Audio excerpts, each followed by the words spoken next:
Welcome to the Windows Computer and Technology channel, and I got a couple of questions that some people were mentioning and asking me about Windows 10 from now on, because one of the things that some people find is that they're scared that starting from now on, Windows 10 is kind of inferior and that they won't be able to do what they want to do, and that they might, have some things that in the future are going to stop working, or, have a harder time finding, things that might work with Windows 10, or because, they have that impression of, like in the past, when we were moving on to other systems, it happened that there were legacy stuff, and there was stuff that manufacturers sometimes were,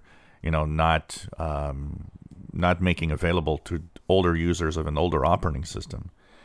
I don't think you have to worry anything about that.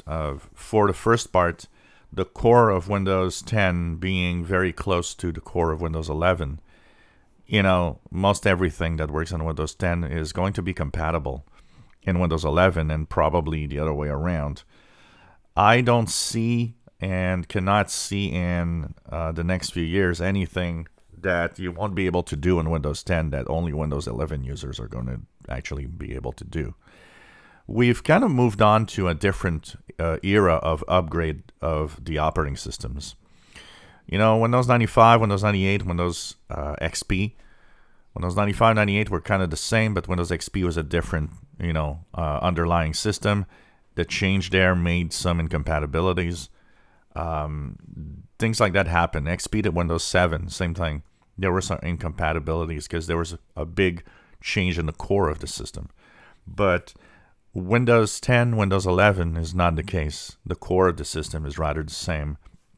It's not a big change. A lot of it is cosmetic. Some of it is reorganization of how some of the things work. There are improvements, yes. There are things that are made better, or they're trying to make better. But overall, you don't have to be scared that your Windows 10 operating system kind of becomes obsolete just because Windows 11 is here. The other thing is Windows 11 is not here officially until early next year. And the adoption rate, I don't know how fast it's going to be, but I don't think it's going to be very fast. I don't think it's going to be very fast because a lot of people moving there are going to be people that are going to buy new PCs over time. Same thing about what's happening with Windows 10. If you are compatible, yes, you will be offered Windows 11 through Windows updates. Microsoft did say that, but you don't have to go there, and you can wait, and there's no problem there. Once again, don't forget that Windows 10 is supported until October 14th, 2025. And at 1.3 billion machines right now running Windows 10, I think we can safely say that Windows 10's future for, hardware, for whatever you want to do in software compatibility is going to be fine for probably the rest of the operating system's life. I wouldn't be surprised. So not to worry. You're on Windows 10, you're on Windows 10, and you're